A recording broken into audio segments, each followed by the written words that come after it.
जय श्री कृष्ण। प्रिय जनों, आप सबको सादर जय श्री कृष्ण। आप सब सकुशल होंगे। ईश्वर की कृपा से आपके घर में सब मंगलमय होगा। आप अधिक मास की कथा सुनने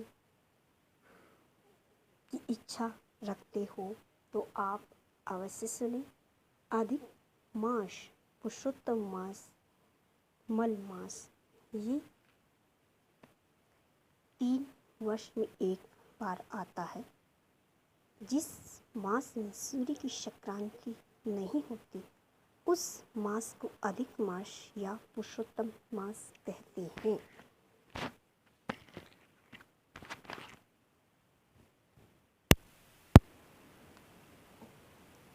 अधिक मास 32 मास 16 दिन और 4 घड़ी के अंतर में आता है। इस मास में फल प्राप्ति की कामना के लिए किए जाने वाला प्राय सभी कार्य वर्जित है, जिसमें निष्काम भाव से ही कार्य करना चाहिए। इस मास में शादी, विवाह, मुंडन संस्कार, कोई पुण्य कार्य या कुछ भी जैसे जात जुड़ला ऐसे कार्य नहीं किया जाता जिनसे हमें सांसारिक चीज़ों की प्राप्ति होती है। वो कार्य इस माह में नहीं किए जाते। दान पुण्य की बात तो ऐसी है कि इस माह में जितना दान किया जाए उतना ही अच्छा है। इस माह में दान करना और किसी माह में 1 रुपया दान करोगे तो इस माह में अगर 1 रुपया दान करोगे तो 10 रुपये दान का पुण्य हमें मिलेगा। जैसे एक समय हमने भोजन किया, एक दिन व्रत किया तो हमने 12 महीने के 12 व्रत कर लिए, ये समझो। जैसे एक समय किसी ब्राह्मण को भोजन कराया तो ये समझ लो हर महीने हमने एक ब्राह्मण को भोजन करा दिया। इतना इसका पुण्य है। मतलब ये 3 वर्ष में आता है, इसलिए एक महीना पूरे 3 साल के महीनों में जितना पुण्य मिलता है उतना पुण्य इस महीने में मिलता है। इस महीने का हर एक दिन पुण्य से भरा है, पुण्य के लिए है। इस मास में व्रत मनुष्य के समस्त पापों का नाशक है। इस माह में दान पुण्य करने का अक्षय फल प्राप्त होता है। दान पुण्य में संत ब्राह्मणों की सेवा सर्वोत्तम मानी गई है। अधिक मास में किया गया दान अनंत फलदायी होता है। इस व्रत में व्यक्ति को प्रातः नित्य कर्मों से निवृत्त होकर श्री विष्णु जी सहस्त्राशु सूर्य स्वरूप का विधिवत पूजन करना चाहिए। घी, गुड़ और आटे के बने कुओं को कांसे के बर्तन में रखकर सहस्त्राशु निमित्त दान करें। इससे धन धान्य व पुत्रादि की वृद्धि होती है। ये कार्य आप माह के अंत में भी कर सकते हैं, माह के बीच में भी कर सकते हैं या रोज भी कर सकते हैं, जैसी आपकी श्रद्धा, जैसे आपकी शक्ति वैसी ही भक्ति। ये माह अधिक मास 3 वर्षों में से एक, जैसे कभी कोई तिथि घट गया, कोई बढ़ गया, वैसे 30 दिन का महीना होता है। उसमें से भगवान ने इसे 29 दिन का बनाया। 29 दिन का ऐसे बनाया जैसे एक चंद्रायन और एक सूर्यायन तिथियाँ होती है। इन तिथियों में से जैसे चंद्रायन थोड़ा पीछे रह जाता है, सूर्यायन थोड़ा आगे रहता है, तो सूर्यायन 24 घंटे का 25 घंटे का फ़र्क पड़ जाता है इसमें एक महीने में। ऐसे कर के जैसे 12 महीने में 12 दिन का फ़र्क पड़ गया या मान लो 11 दिन का फ़र्क पड़ गया, तो ऐसे 3 वर्ष में पूरा एक महीना हो जाता है। तो उसमें भगवान ने अंग्रेजी साल और इस हिंदी सालों को मिलाने के लिए बराबर नियंत्रण रखने के लिए एक महीना पुरुषोत्तम मास अधिक मास बना दिया। यानी कि इन तीनों वर्षों के मासों का जो मल निकाल के जो महीना बनाया गया है उसको मलमास कहा गया है। इसलिए पुराने समय में ब्राह्मण लोग इस मास को मलमास के नाम से विख्यात किया और इस मास में कोई भी पुण्य तिथि न होने के कारण इसको निंदनीय कर दिया। और निंदनीय करने की वजह से ये मास बहुत दुखी हुआ। दुखी होके भगवान विष्णु के पास गया और भगवान विष्णु ने जब इसकी दुखी बात जानी वो तो तब भगवान विष्णु इसे गोलोक धाम लेकर गए और गोलोक धाम में भगवान श्री कृष्ण के पास गए। श्री कृष्ण ने इस मास में दया करके इस मास को सबसे पूजनीय बना दिया। इस मास को अपना पुरुषोत्तम नाम दिया। इसी वजह से इस मास को पुरुषोत्तम मास भी कहते और कहा जो और महीने में मेरी पूजा करेगा उससे 10 गुना ज़्यादा फल तुम्हारे इस पुरुषोत्तम मास में व्रत करने, कर्म करने, दान करने का मिलेगा, स्नान करने का मिलेगा। इसी वजह से इस मास में कोई भी पुण्य 10 गुना ज़्यादा फल देने लायक है। 10 गुना ही क्या, यहाँ तो इन कथाओं में तो इसका पुण्य इतना बताया गया है कि कहा ही नहीं जा सकता, इसका गुणगान किया ही नहीं जा सकता। ब्रह्मा भी इस माह का गुणगान करने में असमर्थ है, ऐसा ही कहा है। इस माह में हमें व्रत करना चाहे तो हम कर सकते, एक समय भोजन करें।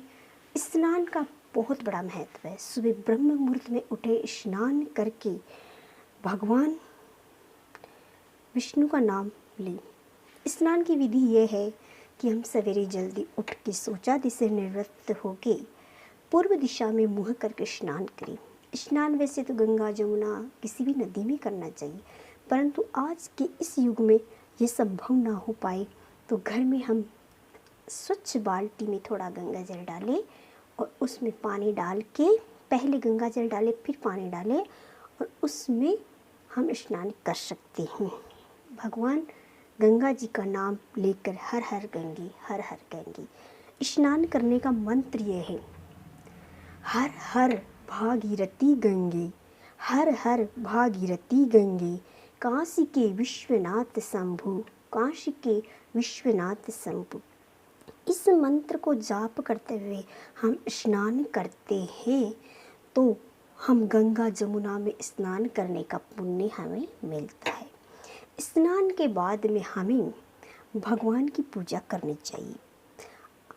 कहीं बाहर मंदिर में जाके पूजा कर ले, और अगर कहीं बाहर मंदिर में जाके पूजा ना करें तो घर में पूजा करें। पूजा में सर्वप्रथम हमें भगवान सूर्य को अर्घ्य देना चाहिए। सूर्य को अर्घ्य देने के लिए हमें स्वच्छ जल में थोड़ा गंगा जल, थोड़ा लाल चंदन और थोड़ा चावल डाल के भगवान सूर्य को अर्घ्य देना चाहिए।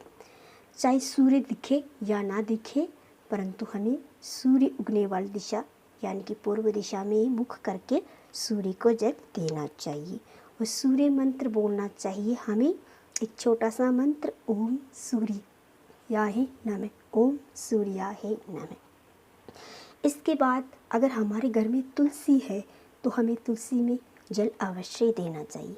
तुलसी का मंत्र है ओम श्री वृंदाय नमः, ओम श्री वृंदाय नमः, ओम श्री वृंदाय नमः।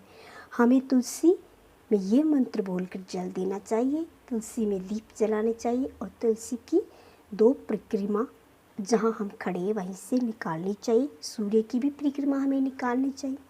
इसके बाद में हम शिव जी के मंदिर में जाए या कहीं भी जाए वहाँ पूजा कर लें। अपने घर में जो हम रोज़ पूजा करते वो कर लें।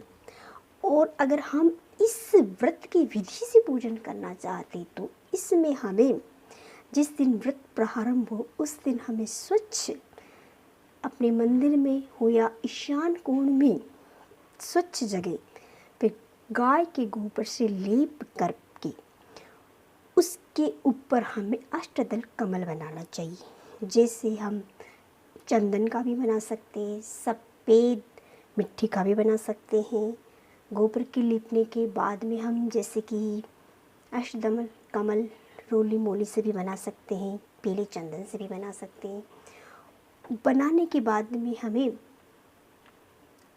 उसके ऊपर एक पटरा रखना चाहिए, या फिर हम ऐसा भी कर सकते हैं कि हम उस पटरे पे ही गोबर का लेप करके उसके ऊपर अष्टदल कमल बना के उसके ऊपर एक कलश रखें। जैसे माटी का कलश हो तो बहुत ही बढ़िया बात है, या फिर तांबे का, स्टील का तो वैसे नहीं लेना चाहिए, पीतल का कलश रखना चाहिए। उस कलश में हमें गंगा जल, हल्दी,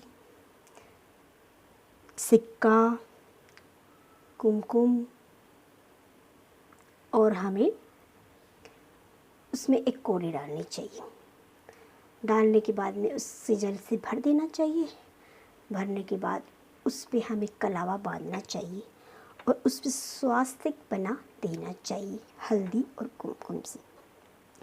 उसके बाद में उस पर हम एक तांबे की प्लेट रखें। उस प्लेट को पीले कपड़े से, पीताम्बरी कपड़े से ढक दें। उसके ऊपर भगवान ने कृष्ण, राधा कृष्ण की तस्वीर रखी। उस तस्वीर के दोनों, जैसे कृष्ण की मूर्ति की और राधा की मूर्ति मिली हुई या अलग अलग हो, लेकिन जितनी हमारी श्रद्धा है वैसी हम उस पर मूर्ति रख सकते हैं। मिट्टी की मूर्ति की रख सकते हैं, तांबे की रख सकते हैं, पंचधातुओं की रख सकते हैं, चांदी सोने की किसी की भी हम उस पर मूर्ति रख सकते हैं। उस मूर्ति की हमें 1 महीने तक पूजा करनी है। अधिक मास के लिए, नियम के लिए सुबह शाम दोनों समय पूजा करनी। पूजा हमें सबसे पहले जिस दिन व्रत प्रारंभ हो उस दिन ये सारा काम करने के बाद में, मूर्ति रखने के बाद में, मूर्ति को हमें पहले 5 चीज़ों से स्नान कराना चाहिए। पंचगव्य से दूध, दही, घी, शहद, मिश्री या फिर शक्कर, इनसे स्नान करा के, फिर गंगा जल से स्नान करा के उसे शुद्ध करके सूखे कपड़े से पोंछ के भगवान को, उसको उस प्लेट वाले कपड़े पर बिठा कर भगवान को उनके दोनों गालों पर हमें अपने हाथ फेरने चाहिए। हाथ फेरने के बाद भगवान से प्रार्थना करनी चाहिए कि हे भगवान, हे वासुदेव, हे पुरुषोत्तम भगवान, आप इस मूर्ति में पधार कर मुझे अनुग्रहित करिए और मैं आपकी 1 महीने तक पूजा करूँगा, अर्चना करूँगा, उसे सहज स्वीकार करिए। भगवान तो भाव के भूखे होते हैं। अगर भाव हो तो हर जगह है, हर कण कण में भगवान है, हमें ये मानना चाहिए और उसमें साक्षात भगवान का वास समझ कर उसकी पूजा हमें करनी चाहिए। पूजा में हमें जैसे मूर्ति को स्नान के बाद में हम रोज़ उससे उठाकर स्नान करा सकते हैं। स्नान के बाद में वस्त्र के नाम पे उस पर कलावा या मूली कुछ भी चढ़ानी चाहिए। उसके बाद में से भगवान को कस्तूरी चंदन, गोपी चंदन, इनसे उनका तिलक करना चाहिए। चावल, अक्षत चढ़ाने चाहिए। भगवान को पुष्प चढ़ाने चाहिए। भगवान को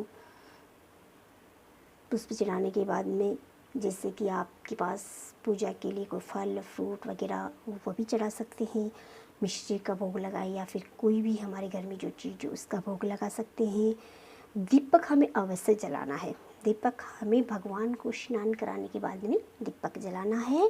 दीपक देसी घी में, गाय के घी में जलाना है। धूप करनी है हमें।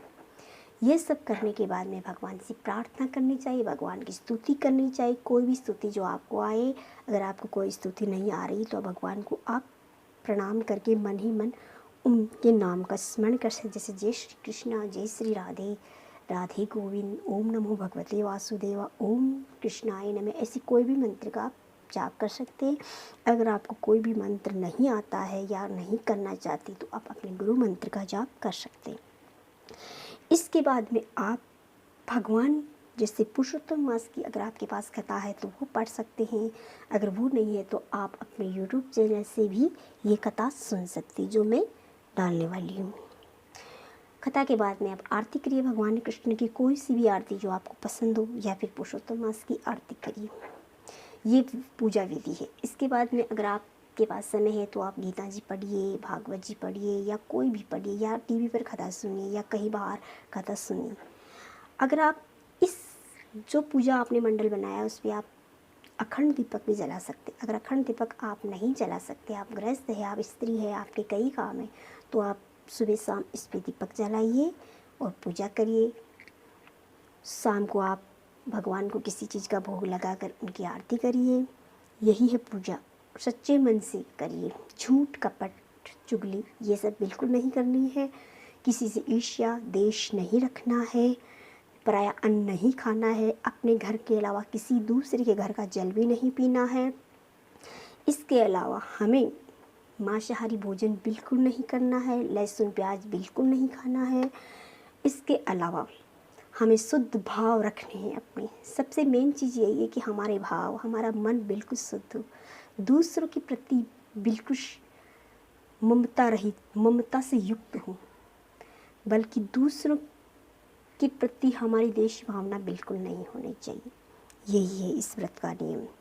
इस व्रत के अंत में हमें कांसे के बर्तन में 32 मालपुए, 32 जलेबी या 32 अमृति रखकर किसी ब्राह्मण को दान देना चाहिए।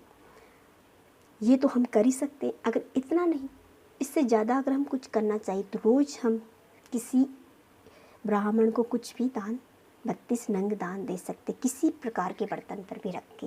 वैसे तो कांसे का बर्तन है, परंतु हम स्टील, चांदी, सोना, तांबे या किसी बर्तन में भी डालकर रख दे सकते। अगर हम जैसे मेवे भी दे सकते हैं, जैसे काजू, बादाम, पिस्ता वगैरह भी दे सकते, छुआरे।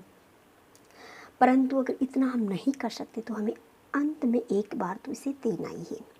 हमें उद्यापन में इसमें 30 जोड़े लिखे गए हैं, लेकिन हम 30 नहीं तो 5, 11, 7 ऐसे भी कर सकते हैं। अगर हम उद्यापन नहीं कर रहे तो कम से कम हम एक जोड़ा तो जिमाना ही चाहिए। जैसे कि ब्राह्मण हो, या अगर आप ब्राह्मण को नहीं जिमाना चाहते तो अपनी ननद, जेठ होती, अपनी जेठानी, अपनी सास को भी जिमा सकते हैं, पर जोड़ा होना चाहिए। 5 कन्या भी आपको ज़रूर भोजन कराना चाहिए। एक गणेश के नाम पर भी आपको एक बच्ची को भोजन कराना चाहिए। यही इस व्रत का विधान है, सबसे सरल है। इससे अधिक तो आप कुछ करना चाहे तो वो आपकी श्रद्धा है। इस मास में हमें क्या नहीं खाना चाहिए, इसके विषय में मैं आपको बताती हूँ। इस मास में हमें धार्मिक कार्य करने चाहिए, भगवान की विधि विधान से पूजा करनी चाहिए और अत्यंत प्रसन्न रहना चाहिए। महर्षि वाल्मीकि ने इस संबंध में कहा है कि इस मास में हमें जौ खाने चाहिए, तिल खाने चाहिए, मटर, बथुआ, केला, ककड़ी, कटहल, आम, जीरा, सौंठ, सुपारी, आंवला, सेंधा नमक आदि हमें खाना चाहिए। और इस मास में हमें अभक्ष्य भोजन कभी नहीं करना चाहिए, उनको हमें त्याग देना चाहिए। उड़द की दाल, राई, प्याज, लहसुन, नशे की कोई भी चीज़ हमें नहीं खानी चाहिए। गाजर, मूली, उड़द, शहद, दालें, तिल का तेल आदि मुख्य हैं। संपूर्ण मास भूमि पर शयन करना चाहिए। भोजन एक समय ही करना चाहिए। विशेषकर नित्य कर्म में इस माला के 5, इस मंत्र की 5 माला हमें नियमित रूप से करनी चाहिए। इससे सुख, समृद्धि और अंत में वैकुंठ लोक की प्राप्ति होती है। इस मास में बोलने वाला मंत्र जो हमें सुख, सौभाग्य और अंत में मोक्ष देता है, इस मंत्र का जाप गोवर्धनम धरम वंदे गोपालम गोपरूपिणम गोकुलोत्सव मीशानम गोविंद गोपिका प्रिये। गोवर्धन धरम वंदे गोपालम गोपरूपिणम गोकुलोत्सव मीशानम गोविंद गोपिका प्रिय। तो ये था इस मास में बोलने वाला मंत्र। तो मेरे प्रिय भाई बहनों, प्रिय मित्रों, आपको मेरा ये वीडियो कैसा लगा? अगर आपको ये अच्छा लगा तो मेरे चैनल को लाइक करें, शेयर करें और अधिक मास की अधिक जानकारी आपको और क्या दूँ। ये तो आप जानते हैं कि अधिक मास इस बार 18 सितंबर से 16 अक्टूबर तक है। तो आप इसमें कोई भी पुण्य अवश्य करें। आपका वैकुंठ में वास हो, आपका सदा कुशमंगल रहे। ये आप